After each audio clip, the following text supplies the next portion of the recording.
Hi guys, so I'm here today to do my monthly favourites for the month of January. So January's a pretty crap month, let's be honest. Does anybody really enjoy January? It's miserable, the weather's miserable, things are always up in the air, there's always so much to do. I hate January and I'm so glad it's over. But despite that, there were some good things. And that way we can try and remember the good instead of the bad. Okay, so as always, film and TV. I have two favourite films this month, which is uncommon because sometimes I don't even have any, and they're both films I'd never seen before. So the first one is Room, Room being based on the book of the same name by Emma Donoghue, and probably a lot of people's favourite films this month if they're going by films they've seen in the cinema, because it is fantastic. It is such a wonderful adaptation of the book, and I have read the book, which I really enjoyed.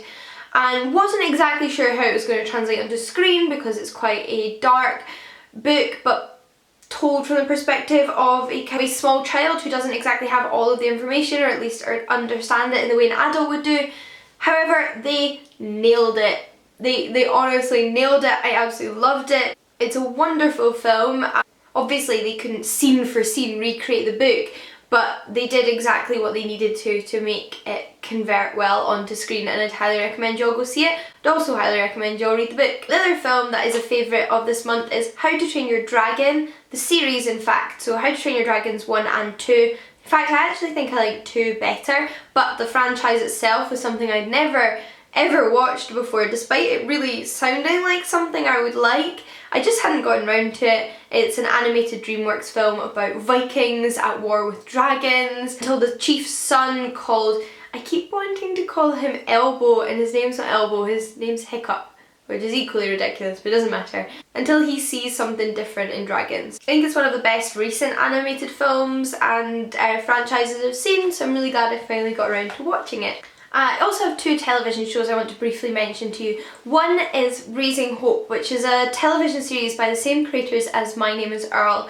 So if you liked My Name is Earl, then you'll probably like Raising Hope as well. I was a massive fan of My Name is Earl. I did actually initially watch like the first 2 seasons of Raising Hope when they first came out. I never actually finished the entire series before it unfortunately got cancelled, although it had a decent run and ended on quite a nice note. So I finally managed to watch the 3rd season. Was there a 4th season? I already forgotten. But I watched the rest of the episodes and I'm so glad I did. I even went back and rewatched season 1 after that because I was just so enjoying it. I think the humour in it's just fantastic. It's about a boy called Jimmy who in the first episode of the television series gets a serial killer pregnant, and she's put in the electric chair, so he is left to raise this baby. He's in his early 20s, he lives with his parents, he's not got a lot of money. It's just a really funny TV show, and it kind of ticks all the boxes as sitcoms go for me. But the other TV show I want to briefly mention is an oldie but a goodie, and that is Diagnosis Murder. I got Diagnosis Murder on DVD this month, season 4. I have seasons 1 to 3 on DVD, so it was time to pick up seasons 4, so I ordered it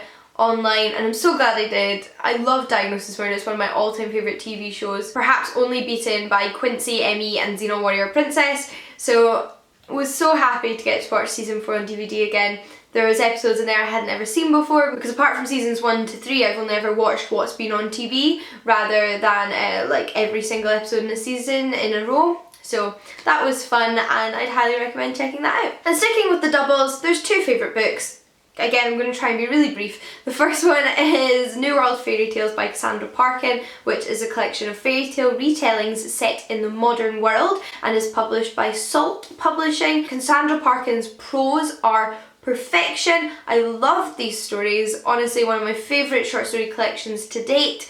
I think she reworked and reused these original fairy tales in really fantastic ways and explored some really fantastic themes in there, so I would highly recommend you all check it out. I have a book review, so I will link it down below.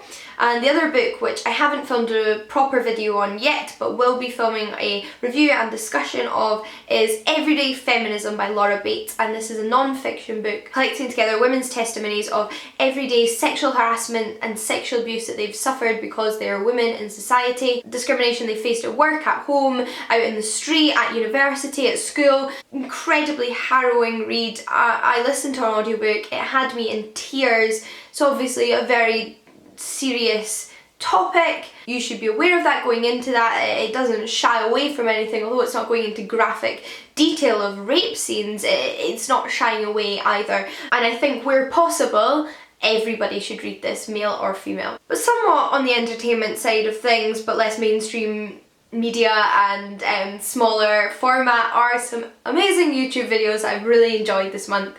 So I will go through those in no particular order. The first video I want to mention is a video uploaded by Jen over at Jen B. Campbell. Jen is not only a booktuber, but she's a published author, a poet, and just an all-round kick-ass woman. And she has uploaded a video onto her channel this month on publishing and publishing your first book. Not self-publishing, but genuinely how to go through the channels as both a poetry writer and a fiction writer. It's absolutely amazing. It ticks all the boxes. It's so informative without being epically long, and it all makes sense. It's really easy to follow, so I would highly recommend any of you that have ever thought you might want to publish, go and check it out. But for those of you that are slightly less sure of what they want to do, the video you need to watch this month is the video Lauren uploaded over on her channel, Reads and Daydreams, and this is basically just a video on choosing your career, not knowing what to do after university or after school, and just a very calming video encouraging you not to get too stressed out, think about things logically, and maybe approach the search for your career and how you pick a career slightly differently. I think most people could get something from it. I got something from it. I'm sure you could get something from it. And I think, again, she just did a really fantastic job of discussing this in a video in a really accessible way, so I would highly recommend checking that out. On notable videos this month though, there's another one that stands out to me, which is a video over on Lena's channel, Just Kiss My Frog, that she did on Not Like Other Girls, which is an image that pops up a lot in television, in film, in books, and is often used in everyday context. Either women referring to themselves as not like other girls, or men referring to you as a woman, or women in general as not like other girls. Her video emphasises that this is not a compliment, and I think a lot of us, especially younger girls, I know I probably thought this when I was younger, think that not like other girls is a compliment. It's not, and Lena's video does an amazing job of explaining this. She discusses internalised misogyny, and Lena, when she does these kind of videos, is always just so chatty and thoughtful, and it never feels like she's talking down to you, rather it just feels like she's chatting with you like a friend. There's 4 videos, so the last video I wanted to mention is a video from John over at John B here. John is starting a new endeavour to do with smaller YouTubers and the appreciation of just genuinely good content regardless of subscriber count. I think what he's trying to do is fantastic. I'm really looking forward to seeing what he does, and the title of this endeavour is fantastic, but I'm not going to spoil it for you. You'll have to go and check out the video and find out what I'm referring to, but I promise you, you will get a giggle, and honestly you'll get a giggle if you watch any of John's videos. They're just hilarious. On the topic of social media and online, I have 2 more favourites. One is slightly more personal, and the other one is, again, highlighting somebody else's content. So we'll start with the more personal first. I started a blog this month. I had a blog years and years ago. It wasn't a particularly high quality or well used blog. I was a lot younger when I started it. I got rid of that blog a while ago, and I've been meaning to start a new blog for a long time, one that I write proper articles on and proper thought through pieces that take time and thought. And I want to be proud of every single post I put on this blog. So far I have 3 posts on there. I'm planning on uploading a post every single week.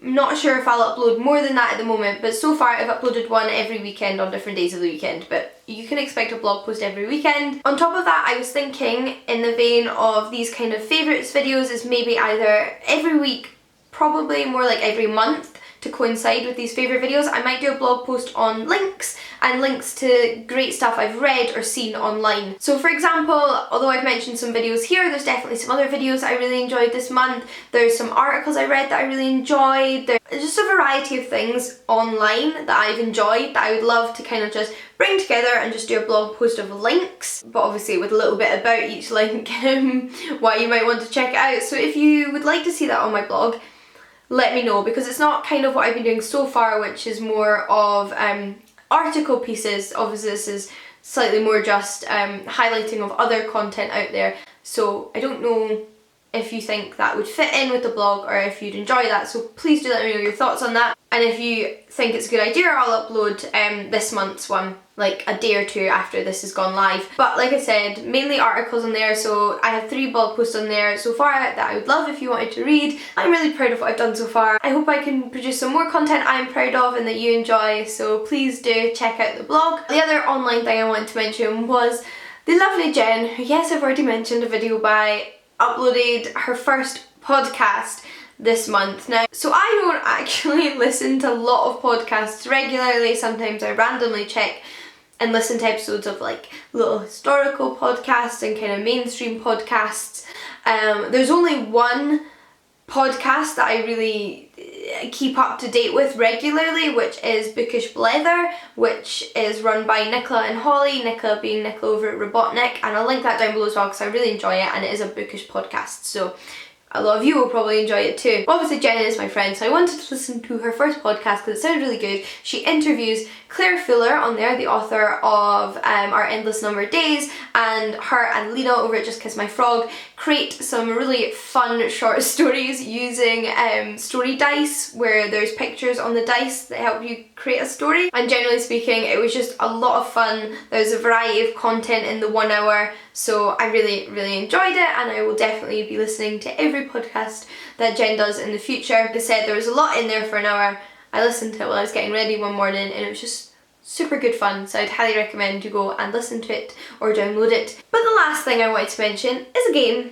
Yes, I am not a gamer, so I don't talk about games very often, but a game that I have been playing a lot this month in 2 formats is Harry Potter Lego. So my boyfriend bought Harry Potter Lego for the PS3, so I've been playing that with him. It's like a sort of 2-player game and it's such a fun game. You might have, like me, played the kind of older Harry Potter computer games where you're Harry and you go, each game is a different year at school, which I loved. You can't download those anywhere. I don't know if you can still get them on disc for the computer, but I tried my old ones and they don't work on my computer anymore, even though it's still a Mac. Because I was enjoying playing it so much on the PlayStation, I ended up buying and downloading years 5 to 7, because there's 2 games. One is years 1 to 4, the other one is years 5 to 7 on my computer, and have also been playing that. I've been trying to be very careful not to waste all of my time playing computer games